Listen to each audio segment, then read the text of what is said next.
الحمد لله وحده والصلاة والسلام على من لا نبي بعده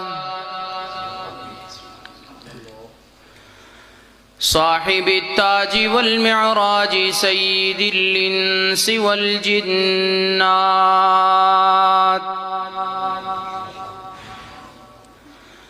محبوب رب الأرض والسماوات الذي اسمه مكتوب في الإنجيل والتوراة أرسله بالحق بشيرا ونذيرا وداعيا إلى الله بإذنه وسراجا منيرا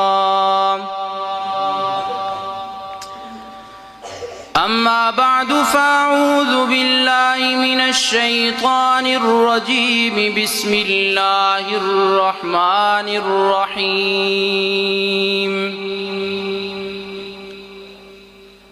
لقد كان في يوسف وإخوته آيات للسائلين إذ قالوا ليوسف وأخوه أحب إلى أبينا منا ونحن عصبة إن أبانا لفي ضلال مبين اقتلوا يوسف واطرحوه أرضا يخل لكم وجه أبيكم وتكونوا من بعده قوما صالحين سبحان ربك رب العزة عما يصفون وسلام على المرسلين والحمد لله رب العالمين اللهم صل على محمد وعلى آل محمد أفضل صلواتك بعدد معلوماتك وبارك وسلم ثم صل عليه حاضرین مجلس، آپ کے اس علاقہ میں آج پہلی مرتبہ خوبصورت پروگرام روحانیت سے بھرپور محفل میں مخاطب ہونے کا شرف حاصل ہو رہا ہے۔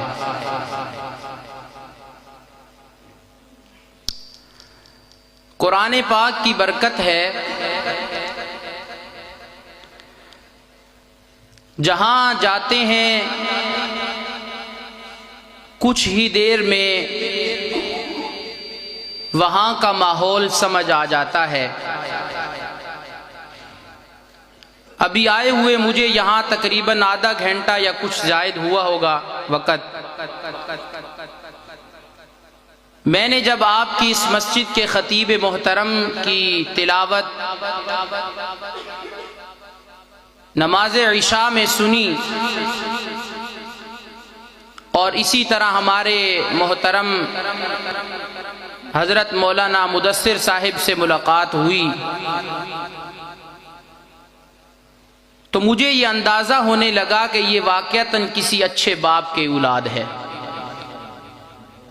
اللہ رب العزت ان کے والد محترم کو جنت الفردوس میں اعلیٰ مقام نصیب فرمائیں، دینی خدمات قبول فرمائیں اور ایسی نیک اولاد اللہ ہر کسی کو عطا فرمائے اور انہیں ان کے نقش قدم پہ چلنے کی توفیق عطا فرمائے۔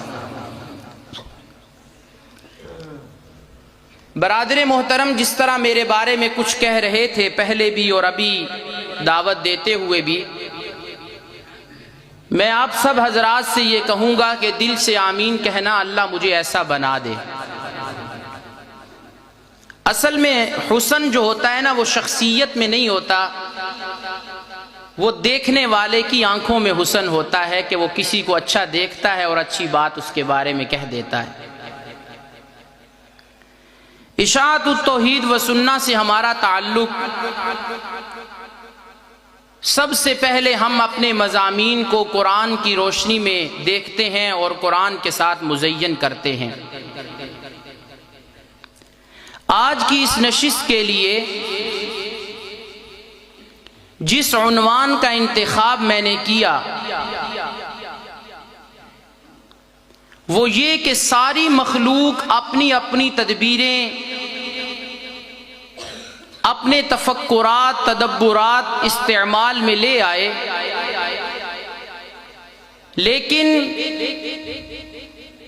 اللہ کی تدبیر کے مقابلے میں وہ کبھی بھی غالب نہیں آ سکتی۔ بس آج اسی پہ میں کچھ گفتگو کروں گا آپ کے سامنے، جتنا اللہ کو منظور ہوا۔ آپ میرا ساتھ دیں گے انشاءاللہ العزیز تو فائدہ ہوگا میرا بھی اور آپ کا بھی انشاءاللہ۔ تفسیر کبیر ہے، عربی کی تفسیر امام رازی رحمت اللہ علیہ نے سورہ یوسف کا یہ جو لفظ ہے نا کہ نحن نقص علیک احسن القصص، کہ واقعہ یوسف تمام واقعات اور قصص میں سے بڑا نمایاں اور خوبصورت ہے۔ اس کی وجوہات مفسرین کرام نے نقل کی کہ یہ واقعہ کیوں احسن ہے۔ کہنے والوں نے یہ بھی کہا کہ یوسف جو حسین ہے تو پھر واقعہ بھی حسین ہوا، لیکن امام رازی نے ایک زبردست بات لکھی اور مجھے تائید مل گئی اپنے منتخب کردہ عنوان پہ، کہ اسے احسن القصص اس وجہ سے کہا گیا کہ اس واقعے سے ہمیں یہی سمجھ آتا ہے کہ مخلوق کی تدبیریں ساری جمع ہو جائیں، غلبہ اللہ کی تدبیر کو ہے، اور اللہ کی تدبیر اسے کوئی ٹال نہیں سکتا۔ اب میں اپنے عنوان کو مختصر کرتا ہوں ذرا۔ یوں تو اگر سورہ یوسف کا خلاصہ بیان کرنے لگے نا تو شیخ القرآن مولانا غلام اللہ خان رحمت اللہ علیہ کی تفسیر میں دیکھیں تو 15 احوال اس کے ذکر کیے۔ یوں کہہ لیں کہ 15 جمعوں پہ یہ عنوان، یہ صورت مکمل ہوتی ہے اگر ایک ایک حال کو ہم اختصار سے بیان کریں۔ لیکن مقاصد القرآن والے نے کیا کمال بات لکھی، کہنے لگے کہ پورے واقعہ یوسف 3 باتوں میں بند ہے۔ اب 3 باتیں سنیے گا ذرا۔ بھائیوں نے کیا یوسف علیہ السلام کو بے وطن، باپ سے دور کر دیا، وطن سے نکال دیا،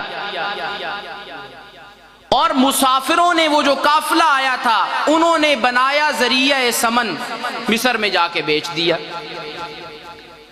اب تدبیر بھائیوں کی بھی تھی، تدبیر مسافروں کی بھی تھی، لیکن غلبہ اللہ کی تدبیر کو ہے کہ بھائیوں نے بے وطن بنایا، مسافروں نے ذریعہ سمن بنایا، اللہ کی تدبیر کو غلبہ حاصل ہے، اللہ نے شاہ زمن بنا دیا۔ بس یہ پوری سورہ یوسف کا خلاصہ ہے، اور یہی میں آج عرض کرنا چاہتا ہوں، ہماری ساری تدبیریں ایک طرف ہو جاتی ہیں، اللہ کی تدبیر کو غلبہ ہوتا ہے۔ بات سمجھ گئے؟ تو انشاءاللہ مجھے لگ رہا ہے کہ ہمارے اوائل بتا رہے ہیں کہ اواخر بڑے خوبصورت ہونے والے ہیں انشاءاللہ۔ اللہ اسی طرح سب کو جاگتا رکھے۔ اب قرآن کریم کی یہ سورت مختصر میں 3 باتوں پہ روشنی ڈالوں گا انشاءاللہ العزیز، اور ان 3 باتوں کو میں آپ کے سامنے عرض کروں گا اس سورت کی روشنی میں۔ سب سے پہلے یہ یاد کر لیں، ہم ادنا سے مدرس ہیں، آج بھی سبق پڑھا کے آیا ہوں، صبح پھر انشاءاللہ پڑھاؤں گا۔ ہماری کوشش ہوتی ہے کہ زیادہ سے بہتر ہے کم ہو لیکن یاد ہو جائے، ٹھیک ہے جی؟ تو پہلی چیز کہ بھائیوں نے بنایا، بولیے، بے وطن، اور مسافروں نے بنایا ذریعہ سمن، اللہ نے بنا دیا یوسف کو شاہ زمن۔ اب قرآن کریم کا یہ انداز، فرمایا لقد کان فی یوسف واخوتہ آیات للسائلین۔ ایسے نہیں، ایسے نہیں، تھوڑا سا جاگ کے اور بلند آواز سے انشاءاللہ العزیز۔ بعد میں نا پھر لوگ یہی کہتے ہیں آیا تھا فلاں بیان کرنے، مزہ نہیں۔ پہلے یہ دیکھا کرو آپ نے سبحان اللہ کتنی کہی ہے، ٹھیک ہے جی۔ جناب حضور اکرم صلی اللہ علیہ وسلم، آپ کی نبوت و رسالت کے چرچے ہونے لگے۔ یہودیوں نے مدینہ منورہ سے پیغام بھیجا کہ اس آخری پیغمبر کا دعویٰ کہ میں اللہ کا پیغمبر ہوں، اگر یہ دعویٰ سچا ہے تو اس سے پوچھو کہ وہ کون تھا جسے باپ سے جدا کر دیا گیا۔ رب تعالی نے اپنے محبوب کو اس سوال کے جواب میں پوری سورہ یوسف عطا کر دی، اور قرآن کریم نے منظر کشی کی۔ فرمایا لقد کان فی یوسف واخوتہ آیات للسائلین۔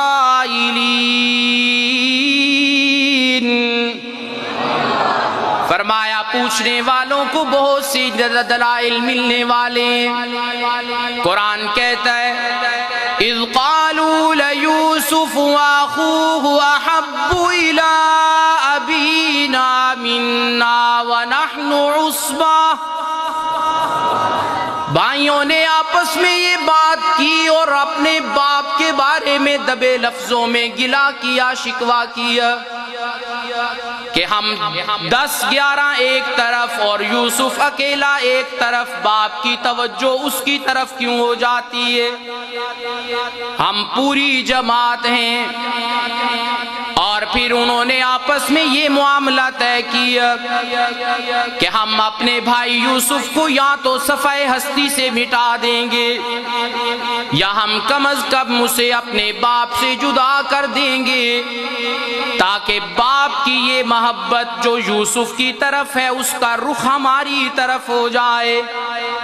قرآن کریم نے ان کی اس بات کو کچھ یوں نقل کیا، فرمایا اقتلوا یوسف او اطرحوه ارضا یخل لکم وجہ ابیکم۔ محبت سے اقتلوا یوسف او اطرحوه ارضا یخل لکم وجہ ابیکم۔ بھائیوں نے آپس میں مشورہ کیا چلو یوسف کو قتل کر دو یا اسے اپنے ابا سے جدا کر دو تاکہ اس کی محبت جو یوسف کی طرف ہے ہماری طرف ہو جائے۔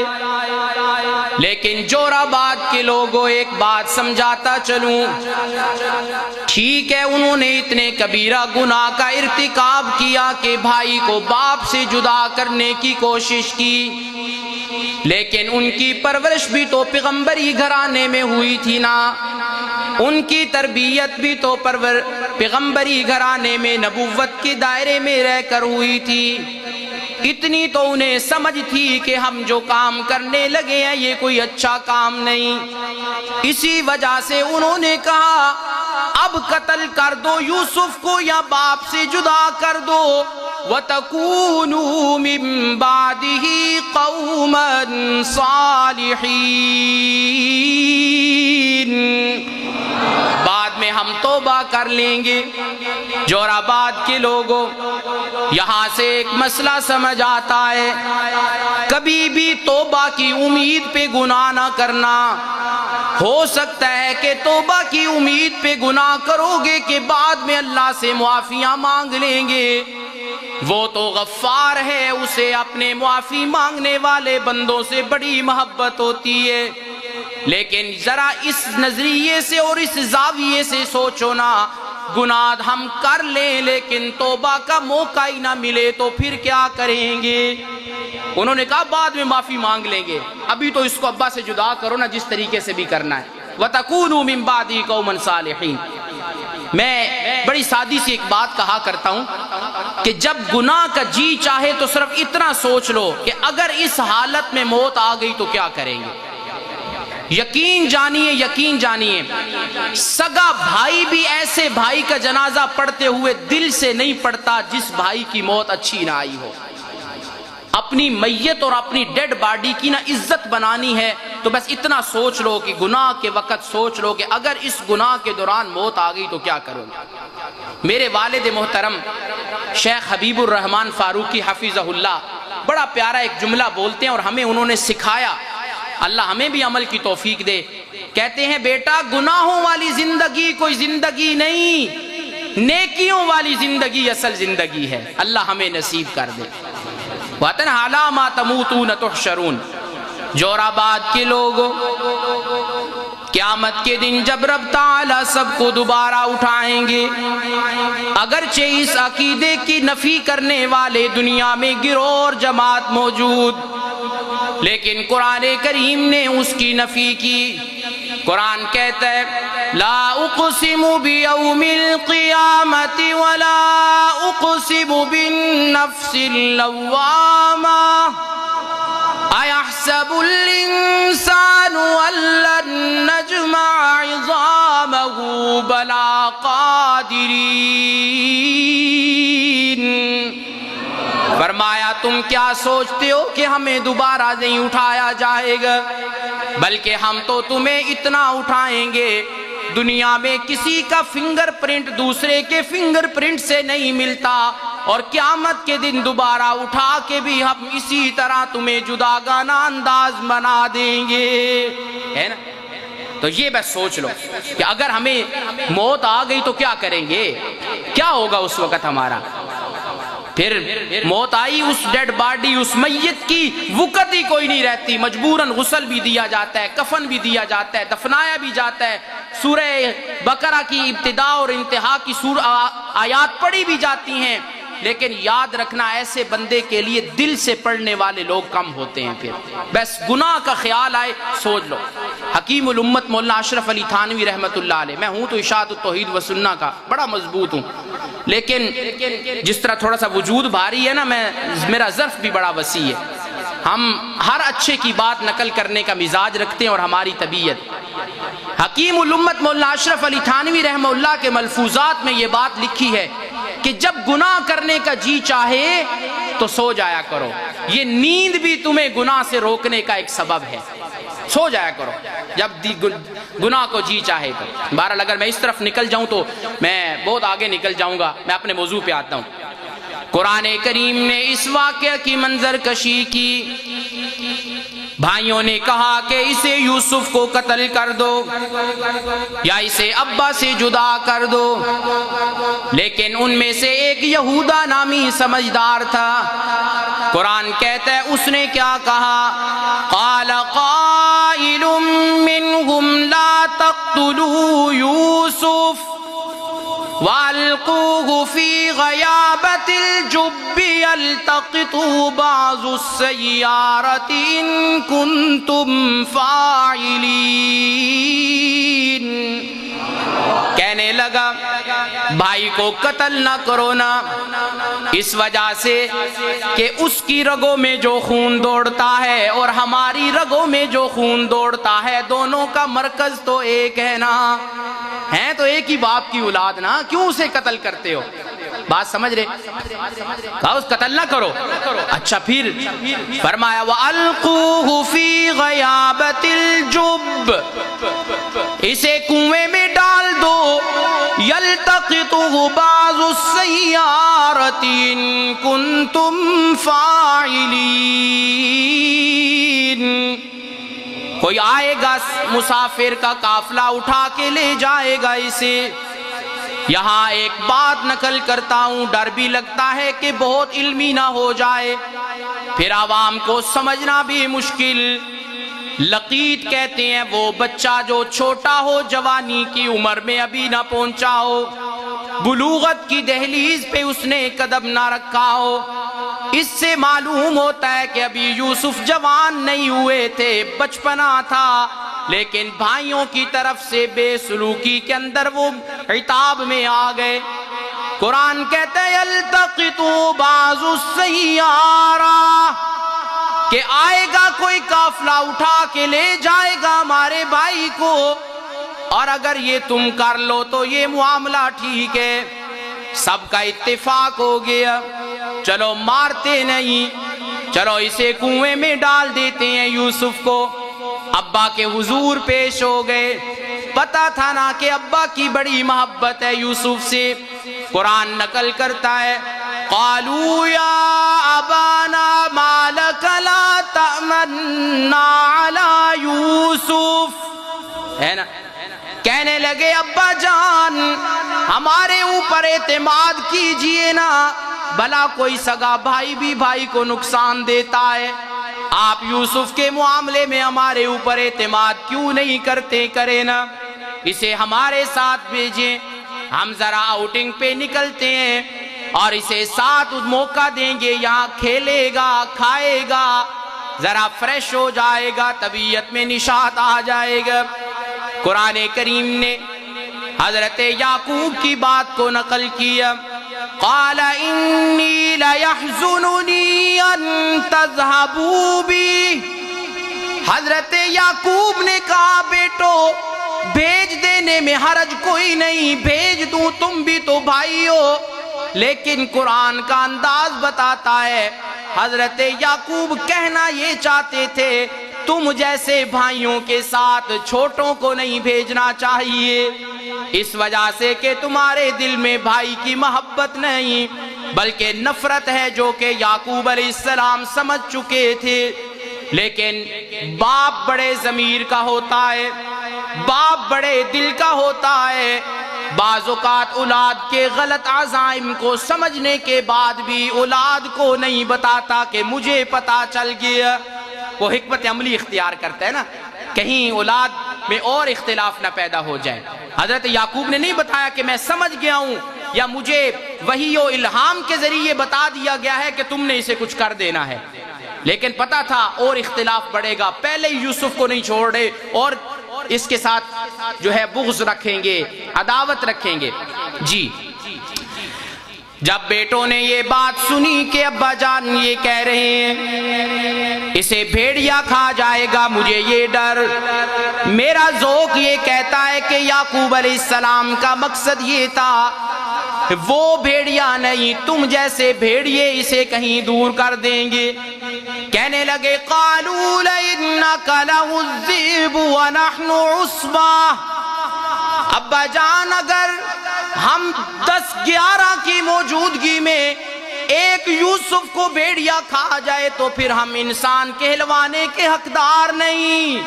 بھلا ایسے بھی ہو سکتا ہے کہ ہم تو ایک پوری جماعت ہیں اور ہماری موجودگی میں وہ بھیڑیا جو ہے وہ حضرت یوسف کو کھا جائے؟ نہ ایسے نہیں ہو سکتا۔ حضرت یوسف علیہ السلام کو یعقوب علیہ السلام نے بھیج دیا، جاؤ لے جاؤ اسے۔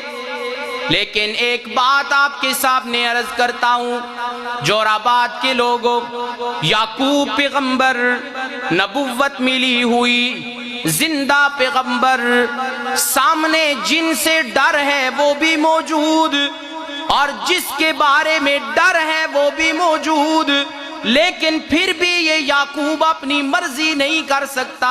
سمجھ آیا کہ مرضیاں اور آرڈر چلتے ہیں تو صرف کس کے چلتے ہیں؟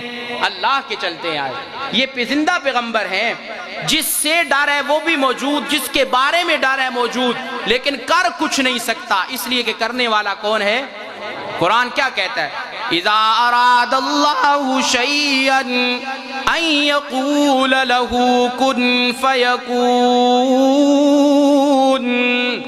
جب وہ ارادہ کرتا ہے کسی کام کے کرنے کا دیر نہیں، کن کہتا ہے فیکون ہو جاتا ہے۔ یہاں پہ ایک اپنا ذوق سنانا چاہتا ہوں، بڑا کمزور انسان ہوں، کم علم ہوں، کم عمل ہوں۔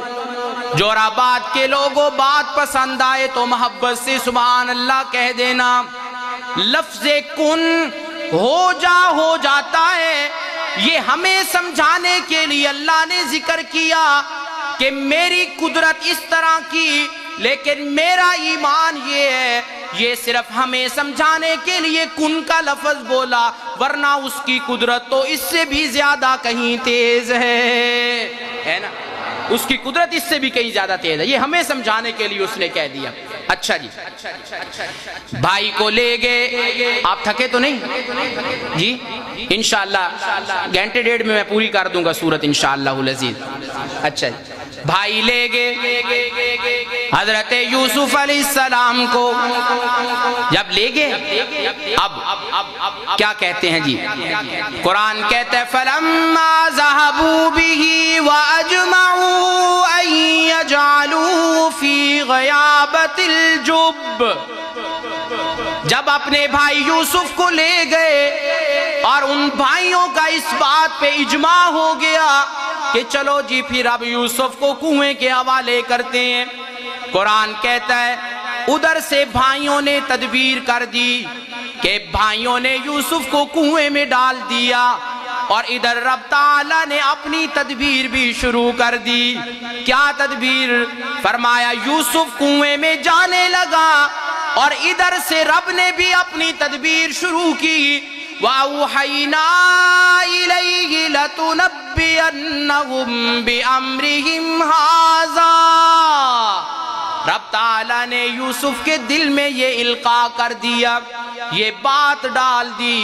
یوسف پریشان نہ ہو، آج بھائی تجھے باپ سے جدا کر کے کنویں میں اتار رہے ہیں، میں ایسی کایا پلٹوں گا تو شاہی تخت پہ ہوگا، یہ سارے سوالی بن کے تیرے سامنے کھڑے ہوں گے، ہے نا. پر میں کایا پلٹوں گا ایسی. اللہ نے فرمایا وَأَوْحَيْنَا إِلَيْهِ لَتُنَبِّئَنَّهُمْ. یہاں مفسرین کرام بڑی آگے نکل جاتے ہیں. بچپنا تھا، وہی کیا ہوئی، اس کا معنی الہام بھی آتا ہے. میں اب علمی گفتگو نہیں کرتا، آپ سمجھیے بات، سمجھے. اللہ نے فرمایا کایا پلٹے گی. ناراض نہ ہونا، ہماری حکومتوں کے کایا پلٹے جاتے ہیں کہ نہیں؟ جو وزارت عظمیٰ کی سیٹ پہ بیٹھا ہوتا ہے وہ سمجھتا ہے اب بس میں ہی ہوں، لیکن پتہ تب چلتا ہے جب وہ کہیں اور چلا جاتا ہے. میں سمجھانا یہ چاہتا ہوں کبھی بھی اپنی صلاحیتوں پہ اترانا نہیں، کبھی اپنی مال و دولت پہ تکبر نہ کرنا، ورنہ کایا پلٹتے ہوئے دیر نہیں لگتی. وہی یوسف جو کنویں کی گہرائیوں میں تھا، نکل کے وہ شاہی تخت پہ بیٹھا اور بھائی اس کے سوالی بن کے سامنے کھڑے ہو جاتے ہیں. یہ کون کرنے والا ہے؟ بولو کون کرنے والا ہے جی.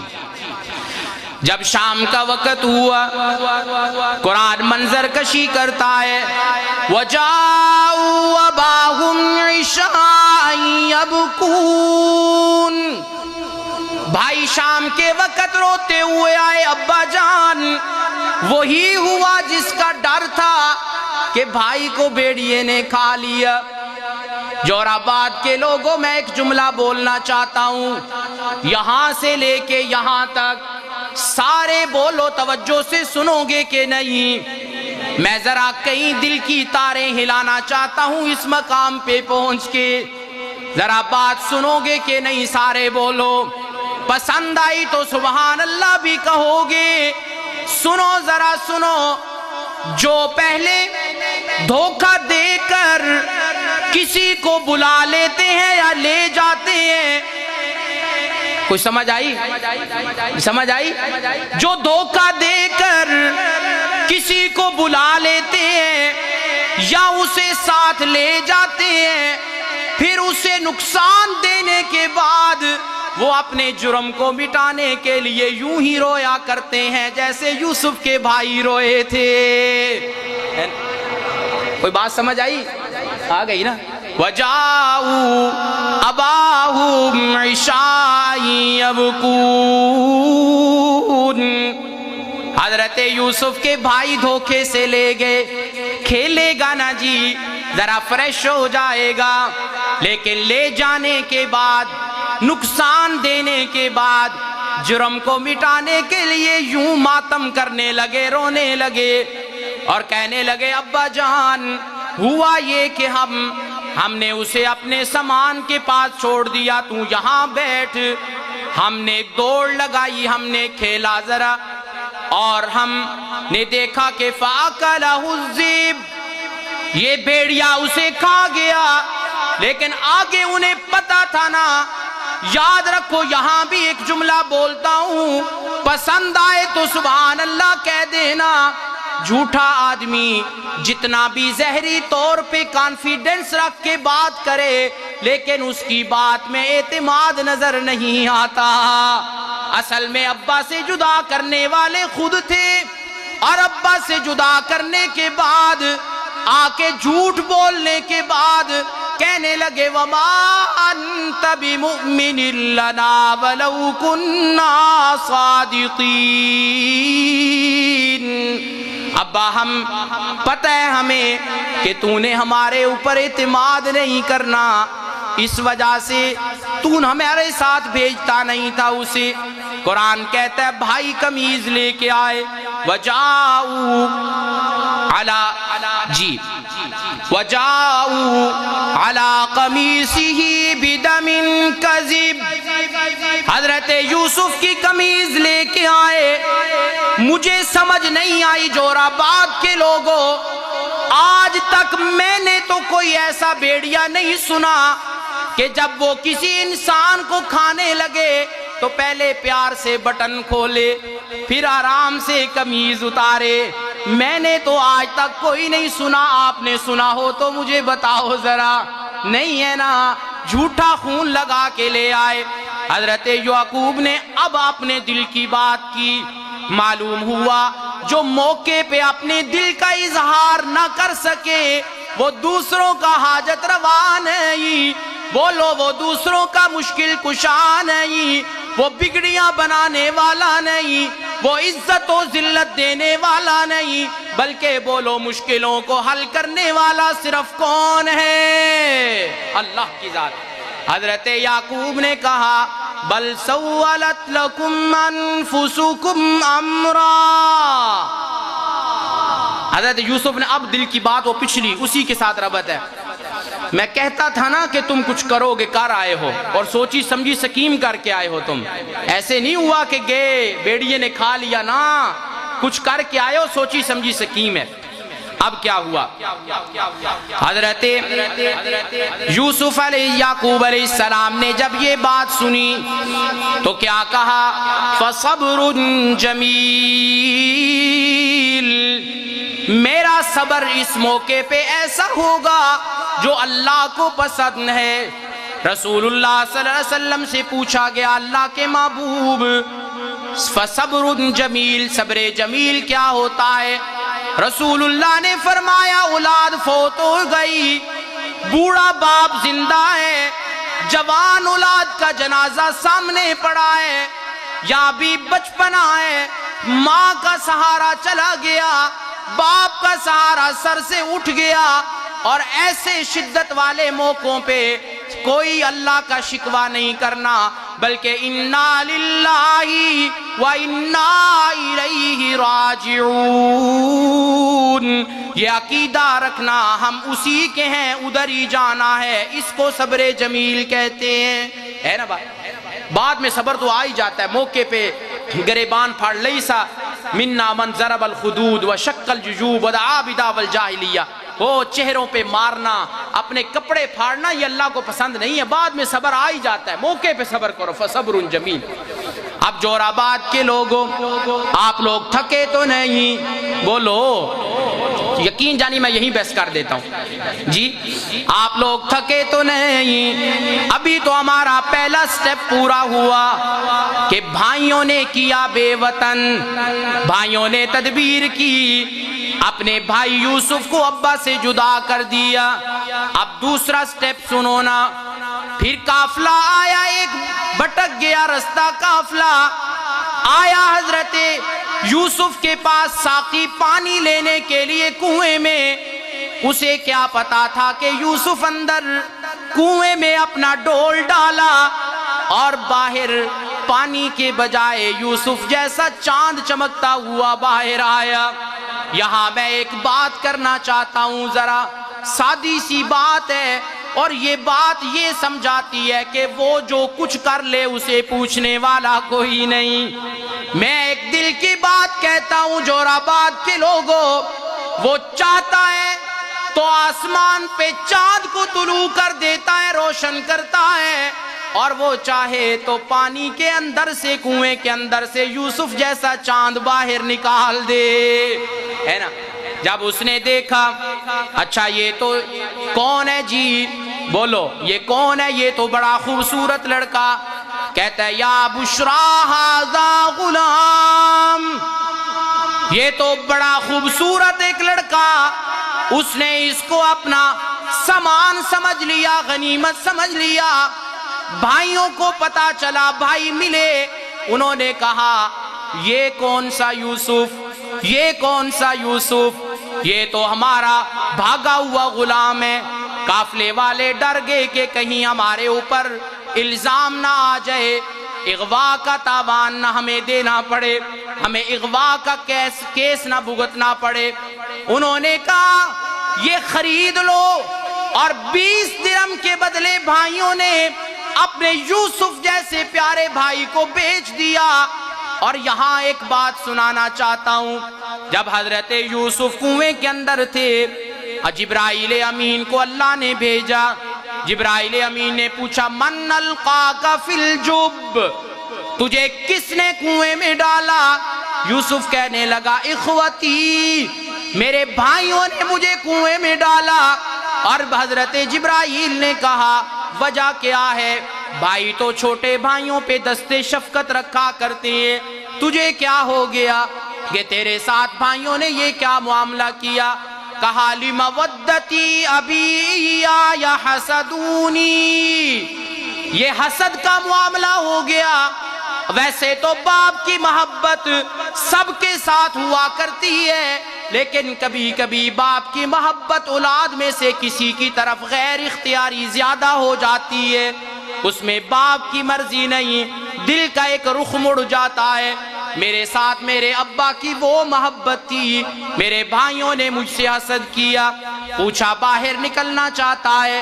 حضرت یوسف نے جواب دیا، کہنے لگے لا، کیا سننا، کہنے لگے ذالک الہ یعقوب، کہنے لگے کہ اگر میں اس کنویں کے اندر اس کی مرضی سے آیا ہوں تو اگر باہر بھی نکلوں گا تو اپنی مرضی سے نہیں، جو کنووں میں ڈالنے والا ہے وہی نکالنے والا ہے۔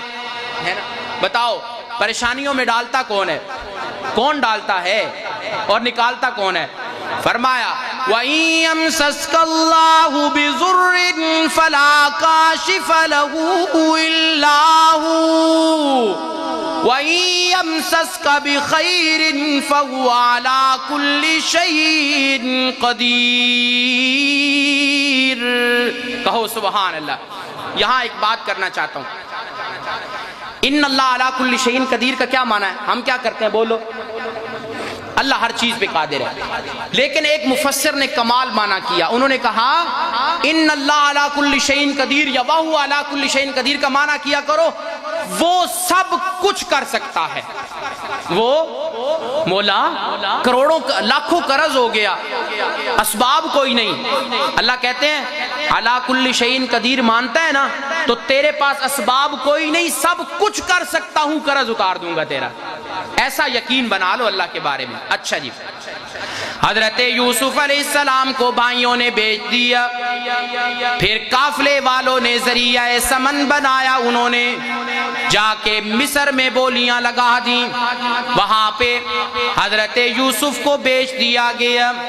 عزیز مصر کے پاس یوسف آیا اور اس نے اپنے گھر اپنی بیوی کو کہا کہ یہ بچہ جو یوسف نامی خوبصورت، اسے کوئی عام نہ سمجھنا، اس کا چہرہ بتاتا ہے کہ یہ بچپن میں تو اگر ایسا ہے نا، جوانی میں جا کے اس کا باطن بھی بڑا خوبصورت ہے۔ اس نے کہا اس کا ٹھکانہ اچھا کر۔ عبداللہ بن مسعود رضی اللہ تعالیٰ عنہ بڑے صحابی میں ایک نام ہے ان کا علمی، صاحب الوسادۃ والنعلین ہے، رسول اللہ کا تکیہ اٹھاتے تھے، آپ کے جوتا مبارک اٹھاتے تھے۔ وہ فرماتے ہیں کہ دنیا میں تین قیافہ شناس ایسے گزرے ہیں کہ ان جیسا سمجھدار کوئی نہیں گزرا. انبیاء کی بات اپنی جگہ پہ، عام لوگوں میں کتنے لوگ ہیں؟ تین. سب سے پہلے عزیز مصر بڑا سمجھدار نکلا کہ یوسف کو بچپن میں دیکھ کے سمجھ گیا کہ عام انسان نہیں، اس کا مستقبل بڑا روشن ہونے والا ہے. دوسرے نمبر پہ وہ سب بتایا کہ حضرت شعیب کی بیٹی جس نے حضرت موسیٰ کو دیکھا تھا اور دیکھ کے سمجھ گئی ابا وہاں پہ ایک بندہ ہے جو بندہ نہیں، ایک بڑی شخصیت نظر آتا ہے. اور تیسرے نمبر پہ سارے محبت میں سبحان اللہ کہہ دینا جس شخصیت کا نام لینے لگا ہوں. تیسرے نمبر پہ عبداللہ بن مسعود رضی اللہ تعالیٰ عنہ نے فرمایا کہ صدیق اکبر ایسے زبردست سمجھدار نکلے کہ جب انہوں نے دیکھا کہ میری زندگی کا آخر ہو چکا ہے، زندگی میں ہی حضرت عمر کو خلافت عطا کر دی ہے نا، تو پھر حضرت عمر اور حضرت صدیق اکبر کو کوئی جدا کر سکتا ہے؟ لے چلو یار، یہاں ایک بات سناتا ہوں، یہ بھی میرا بڑا دلچسپ عنوان ہے. جب ہم اس طرف نکلتے ہیں نا بڑا ایک مضمون ذہن میں آتا ہے. میں ایک بات سنانا چاہتا ہوں، مشکات کی بات، روایت حضرت علی رضی اللہ تعالیٰ عنہ. یہاں سنیے گا، سنیں گے سارے انشاءاللہ. دیکھو نا میں اہتمام کر رہا ہوں اس موقع پہ، لگتا ہے کچھ سنانا چاہتا ہوں.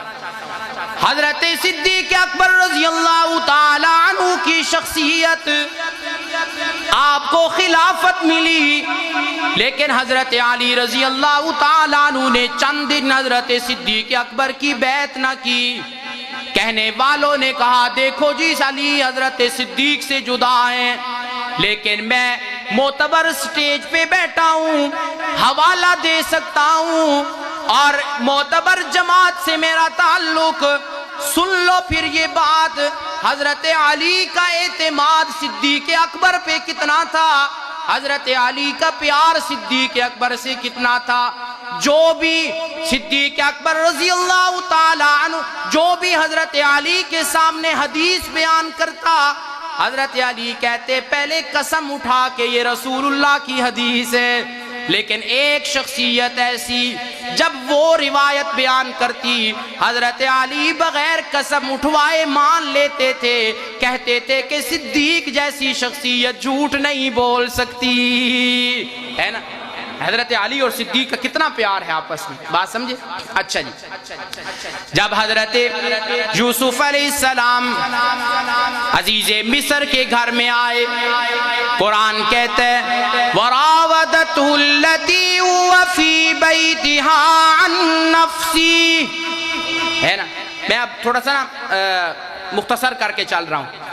حضرت یوسف کا حسن دیکھ کر زلیخا حضرت یوسف کے سامنے دل ہار گئی. سمجھ گئے ہو، سمجھ گئے نا آپ لوگ. حضرت یوسف کے سامنے زلیخا دل ہار گئی. اور قرآن کہتا ہے اس نے کہا وَغَلَّقَتِ الْأَبْوَابَ وَقَالَتْ حَيِّتَ لَكَ، دروازے بند ہو گئے اور کہنے لگی گناہ کی دعوت دے دی. لیکن یاد رکھو نا یہاں پہ جسے گناہوں سے بچنے کی توفیق ادھر سے مل جائے، وہ گناہ سامنے ناچتا رہے، مختلف رنگ بنا کے آتا رہے، اس کی توجہ ادھر نہیں جاتی. حضرت یوسف نے کہا بند کمرہ ہے، زلیخا ہے، دعوت دیتی ہے، لیکن اس بند کمرے کے اندر باوجود اس کے کہ میں ان کے ماتحت ہوں، معاذ اللہ، جس رب نے مجھے کنویں سے نکالا اور وقت کے وزیر کے گھر میں رہائش عطا کر دی، وہی رب مجھے اس گناہ کی دلدل سے نکال کے مجھے نیکی کی طرف لے کے جانے والا ہے نا. اب قرآن کہتے ہیں، ہاں بندے کہتے ہیں نا کئیوں کو کہو نا حج کر لو، نہیں ہم نے حج نہیں کرنا جی، ہم نے سیاست کرنی ہے، پھر جھوٹ بولے جاتے ہیں. بھائی تم ذرا روڈ پہ آؤ تو صحیح، پھر دیکھو وہ سیاست بھی ہوتی ہے جس میں جھوٹ نہیں ہوتا. بات سمجھ گئے. نماز پڑھو، نماز کیا پڑھنی ہے جی، بازار میں جھوٹ بولتے ہیں، اس نماز کا کیا فائدہ. شاید نماز پڑھو گے اللہ تمہیں جھوٹ سے بچا لے گا. معلوم ہوا نیکی کی طرف آنے کی توجہ تو کرو، خدا خود رستے بناتا ہے، کہو خدا خود رستے بناتا ہے، گناہوں سے بچاتا ہے۔ آپ سنیے گا قرآن کیا کہتا ہے، فرمایا وَلَقَدْ هَمَّتْ بِهِ وَهَمَّ بِهَا لَوْلَا أَن رَّأَىٰ بُرْهَانَ رَبِّهِ، کہو سبحان اللہ۔ حضرت یوسف کو دیکھ کر زلیخا گناہ کا ارادہ کر بیٹھی، وَهَمَّ بِهَا، سننا معنی سننے والا، یہ تفسیری مقام بڑا مشکل ہے مفسرین کے نزدیک۔ وَلَقَدْ هَمَّتْ بِهِ، انبیاء کیا ہوتے ہیں بولو؟ معصوم۔ یہاں ایک بات بولوں، جن کے قریب گناہ بھی نہ آئیں، ڈرتے ہوں کہ ہم نے ان کے قریب نہیں جانا، وہ نبی ہوتے ہیں۔ بولو وہ کون ہوتے ہیں؟ اور جن سے گناہ ہو جائیں اور رب کہہ دے کہ کچھ نہیں معاف ہو گئے، وہ صحابہ ہوتے ہیں۔ اور جن سے گناہ ہو جائیں اور توبہ کا دروازہ کھلا ہو، اسے امتی کہا جاتا ہے۔ اسے کیا کہا جاتا ہے؟ بات سمجھ گئے؟ اب میں کیا کرنا چاہتا ہوں، اب حضرت یوسف نے پیغمبر بننا تھا، ابھی تو بچپنا تھا، تو کیا ہوا؟ قرآن کہتا ہے وَلَقَدْ هَمَّتْ بِهِ وَهَمَّ بِهَا لَوْلَا أَن رَّأَىٰ بُرْهَانَ رَبِّهِ، سبحان اللہ، کہو ذرا محبت سے جی۔ حضرت یوسف کو دیکھ کر زلیخا ارادہ کر بیٹھی، اس نے ارادہ کر لیا تھا کہ گناہ کروں گی۔ وَهَمَّ بِهَا، یوسف بھی ارادہ کر بیٹھتا اگر اللہ کی دلیل کو نہ دیکھتا۔ معلوم ہوا نبی معصوم ہوتا ہے، رب تعالیٰ نے حضرت یوسف کو گناہ سے محفوظ رکھا۔ اب جور آباد کے لوگوں، اشاعت التوحید سے اگر دیگر جماعتوں سے تعلق رکھنے والوں، آپ مجھے کہو گے مولوی صاحب ذرا یہ تو بتاؤ نا، وہ کون سی دلیل تھی جسے دیکھ کے یوسف گناہ سے رک گیا؟ اس کا دل ہی نہیں کیا، گناہ کرنے پہ اس کی توجہ ہی نہ ہوئی۔ سوال پیدا ہوتا ہے نا، بولو ہوتا ہے نا؟ پھر اگر میں وہ دلیل بتا دوں تفسیروں کی روشنی میں اور دو لفظوں میں، کون کون سبحان اللہ کہے گا؟ یار اتنا تو بنتا نا، ہاں اتنا تو بنتا ہے نا سبحان اللہ کہلوانا۔ کون کون کہے گا سبحان اللہ؟ ہے نا؟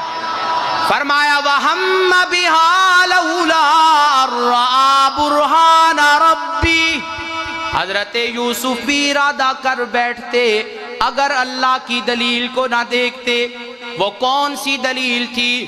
سننا، دو لفظ بولوں گا، جسے مستقبل میں نبوت ملنی ہو، جسے مستقبل میں، سننا کیونکہ ابھی یہ چھوٹے تھے نا، ابھی نبوت نہیں ملی، جسے مستقبل میں نبوت ملنی ہو اور موقع پہ اسے اس کی معرفت مل چکی ہو۔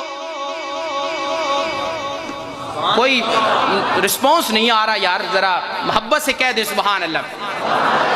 فرمایا وَلَقَدْ هَمَّتْ بِهِ وَهَمَّ بِهَا، زلیخا ارادہ کر بیٹھی اور یوسف بھی ارادہ کر بیٹھتے اگر اللہ کی دلیل کو نہ دیکھتے۔ وہ کون سی دلیل تھی جس کی وجہ سے گناہ ادھر آیا ہی نہیں یوسف کی طرف؟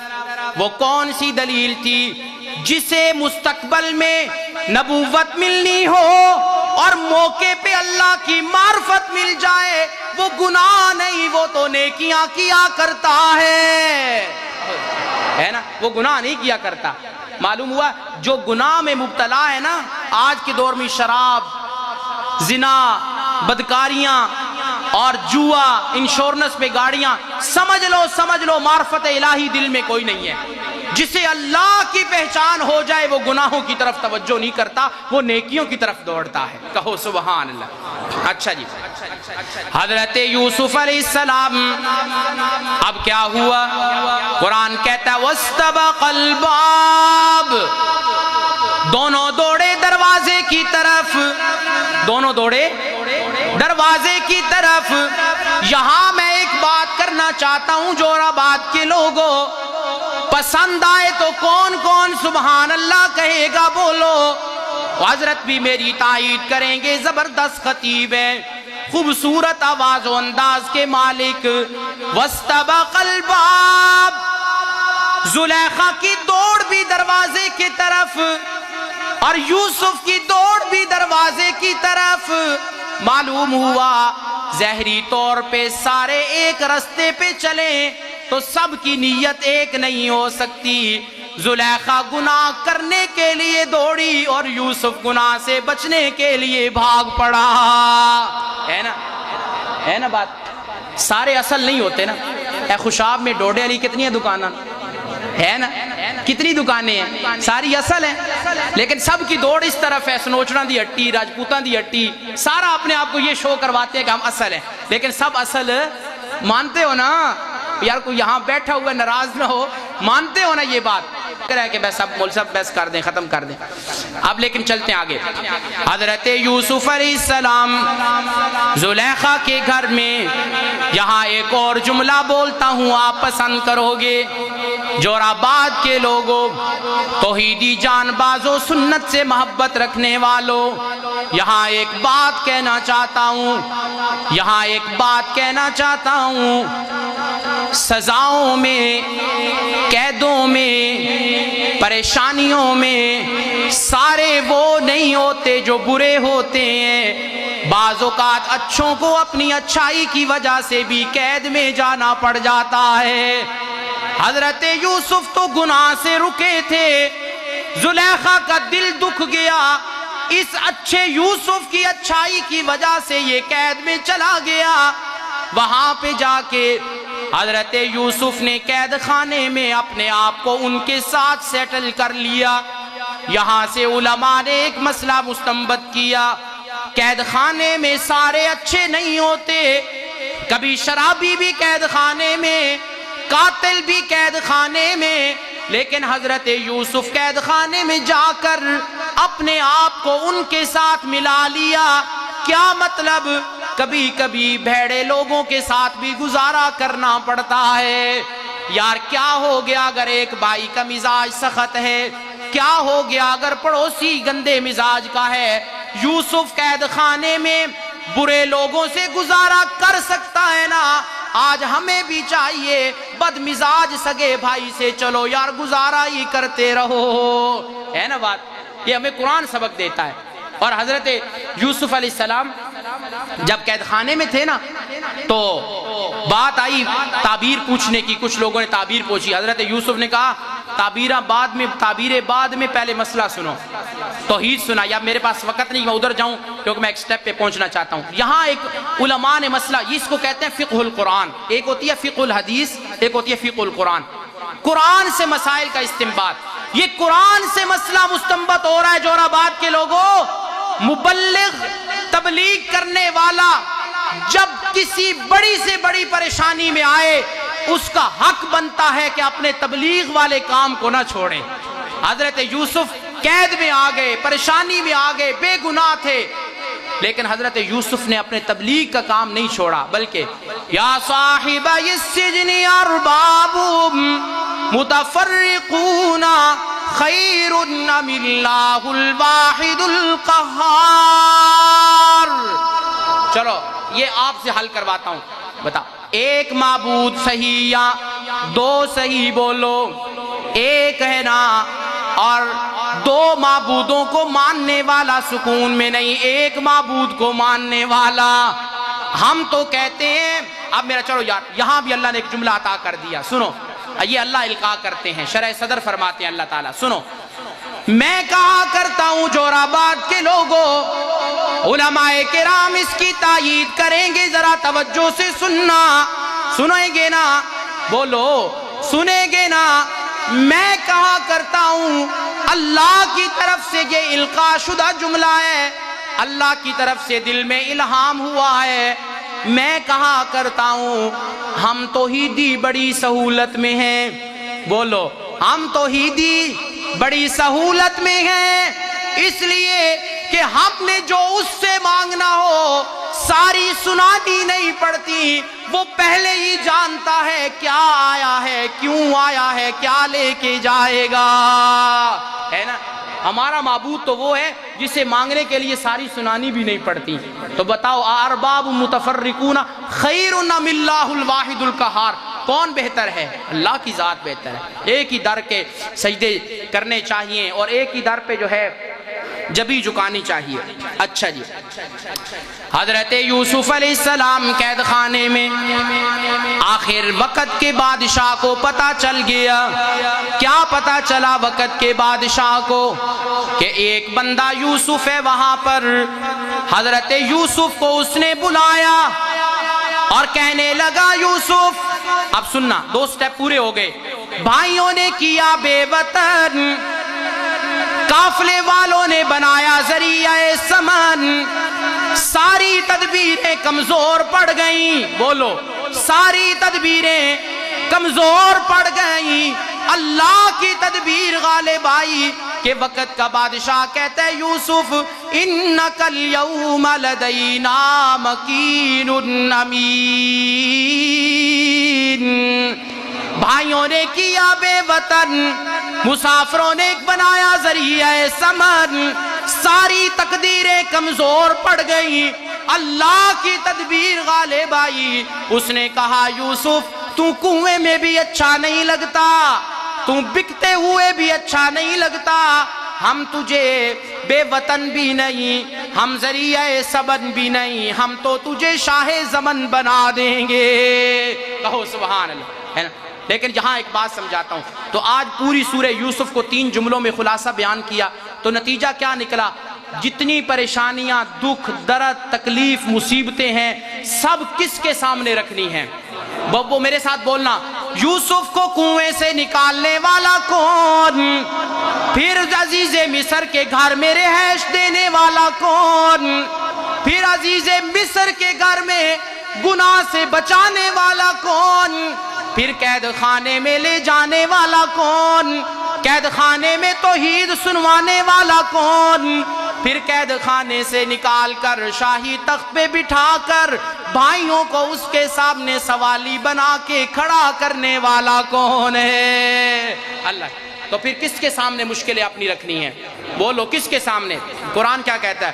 وَقَالَ رَبُّكُمْ ادْعُونِي أَسْتَجِبْ لَكُمْ. کہو سبحان اللہ. مولا ہم تو پکارتے ہیں جواب کوئی نہیں آتا، تو کہتا ہے پکارو میں جواب دوں گا، پکارو میں جواب دوں گا. مولا جواب تو کوئی نہیں آیا. لیکن تفسیر روح البیان میں مفسر بڑی زبردست بات نقل کرتے ہیں. میں 2 باتیں عرض کرتا ہوں. وَقَالَ رَبُّكُمْ ادْعُونِي أَسْتَجِبْ لَكُمْ. رب تعالیٰ نے فرمایا مجھے پکارو میں جواب دوں گا. مفسر کہتا ہے بڑے بڑے پکارنے والے لیکن جواب کوئی نہیں، قبولیت کوئی نہیں. رب تعالیٰ فرمانا یہ چاہتے ہیں ادعونی بلا غفلتین استجب لکم بلا مہلتین. تم ذرا غفلت کی چادر اتار کر پورے دل لگا کر مجھ سے مانگنا تو شروع کرو نا. استجب لکم بلا مہلہ، میں بھی دیر لگائے ہوئے تمہاری دعاؤں کو قبول کر لوں گا. آخر دعوانا الحمدللہ رب العالمین.